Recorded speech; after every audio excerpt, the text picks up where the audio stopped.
Perkenalkan, nama saya Amalia Rabani Purnomo. Saya Ufa Syaidah. Ya, perkenalkan saya Kinanta Derastika. Perkenalkan, nama saya Syifa Nazwa Ashar. Baik, yang pertama yaitu pengertian B3. Menurut Undang-Undang Nomor 32 Tahun 2009, bahan beracun dan berbahaya atau B3 adalah zat, energi, atau komponen yang memiliki sifat membahayakan atau dapat mencemarkan lingkungan hidup, kesehatan, serta kelangsungan hidup manusia dan juga makhluk hidup lainnya. Serta juga dapat menimbulkan risiko serius apabila tidak dikelola dengan baik.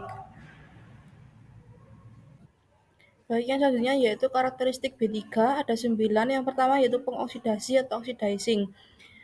Karakteristik ini dapat melepaskan panas atau menimbulkan api ketika bereaksi dengan bahan kimia lainnya, terutama bahan yang sifatnya mudah terbakar, contohnya yaitu kaporit. Yang kedua yaitu mudah menyala atau flammable, memiliki karakteristik mudah terbakar karena kontak dengan udara, nyala api, atau dengan bahan lain walaupun dengan suhu dan tekanan standar. Contohnya yaitu benzena, pelarut toluena atau pelarut aseton, industri cat, pembersih logam, dan lain sebagainya. Yang ketiga yaitu memiliki karakteristik beracun atau toksik, dapat menyebabkan keracunan atau sakit yang cukup serius apabila masuk ke dalam tubuh melalui pernafasan, kulit, atau mulut. Contohnya yaitu pestisida. Berikutnya yang keempat yaitu berbahaya atau harmful. B3 baik berupa padatan, cair, ataupun gas jika terjadi kontak langsung melalui inhalasi ataupun oral dapat menyebabkan bahaya terhadap kesehatan sampai tingkat tertentu. Contohnya pembersih oven, pembasmi serangga, air raksa, merkuri, dan lain sebagainya. Yang kelima yaitu iritasi atau iritan. Karakteristik ini menyebabkan peradangan ataupun iritasi apabila terjadi kontak langsung dengan kulit, mata, organ pernapasan, dan menimbulkan beberapa efek samping seperti pusing, mengantuk saat terhidup. Contohnya yaitu sisa asam sulfat pada industri baja, asam formiat dari industri karet. Berikutnya yaitu korosif. Limbah ini memiliki ciri bisa menyebabkan iritasi kulit, menyebabkan karat pada baja, memiliki pH di atas 2 jika bersifat asam, dan pH dan lebih besar dari 12,5 jika bersifat basa. Contohnya yaitu limbah asam dari baterai dan aki, limbah pembersih sodium hidroksida di industri logam. Berikutnya yaitu berbahaya bagi lingkungan atau dangerous for environment. Bahan yang dapat menimbulkan bahaya terhadap lingkungan dan ekosistem. Bahan kimia ini dapat merusak dan menyebabkan kematian pada ikan atau organisme akuatik lainnya, dan juga dapat merusak lapisan ozon yang disebabkan oleh CFC dari pendingin ruangan atau AC. Berikutnya yaitu memiliki karakteristik karsinogenik, teratogenik, dan mutagenik, yaitu limbah yang dapat menimbulkan efek berbahaya untuk jangka pendek, panjang, dan secara berulang. Jika karsinogenik, bahan yaitu sifat bahan yang dapat memicu timbulnya kanker. Jika teratogenik, yaitu sifat bahan yang dapat mempengaruhi pembentukan dan pertumbuhan embrio. Dan yang terakhir mutagenik, yaitu sifat bahan yang dapat menyebabkan perubahan kromosom yang berarti dapat merubah atau merusak genetik. Berikut ini yang kita ambil contohnya yaitu pabrik, laboratorium, dan kitchen. Berikut contoh B3 di lingkup pabrik yaitu kimia industri, pelarut organik beracun, cat dan pengecatan, baterai dan bahan organik, logam berat, dan bahan pemadam pembakaran. Yang kedua yaitu contoh B3 di lingkup laboratorium, yaitu asam basa pelarut, limbah infeksius, logam berat, dan campuran bahan kimia. Selanjutnya ada B3 di lingkup kitchen.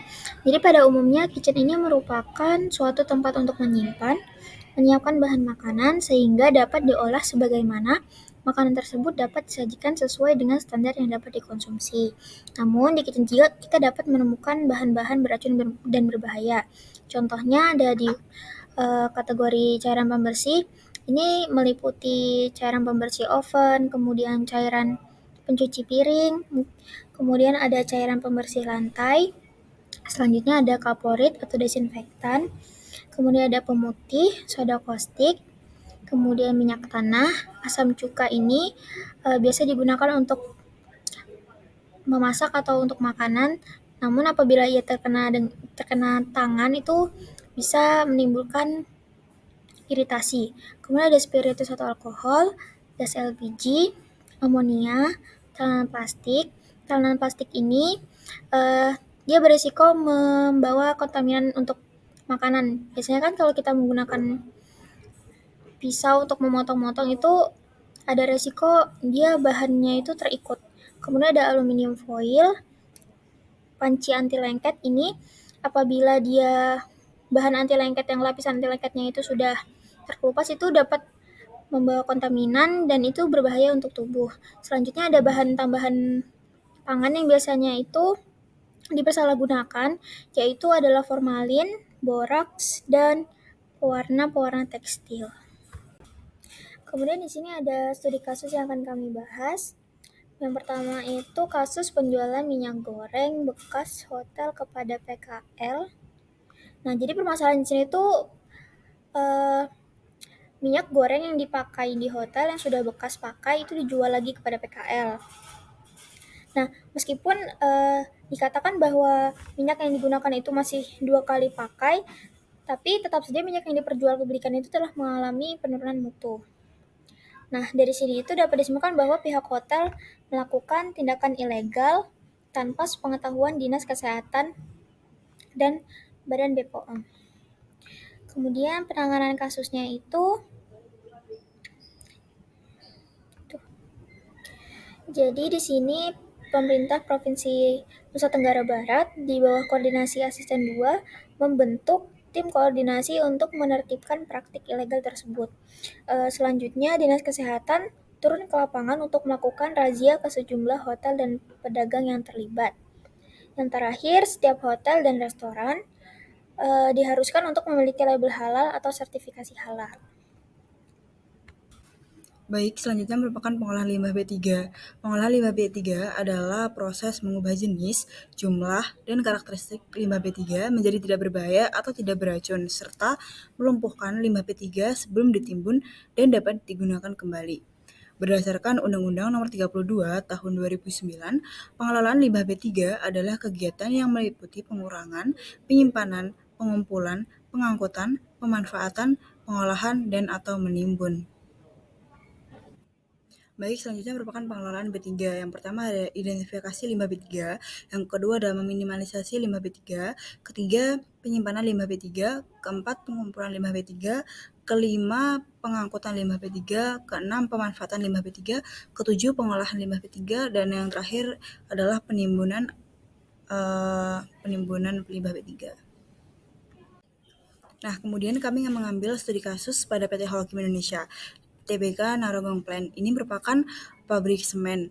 Ya, jadi permasalahannya adalah limbah yang dihasilkan oleh PT Holcim ini berasal dari masing-masing bagian, yaitu berasal dari laboratorium, geocycle, workshop, oiler, utilitas, perkantoran, dan lain-lain. Namun, pengelolaan limbah dari PT Holcim Indonesia masih belum sesuai dengan prosedur, sehingga mengakibatkan tercemarnya lingkungan sekitar pabrik akibat limbah yang dihasilkan.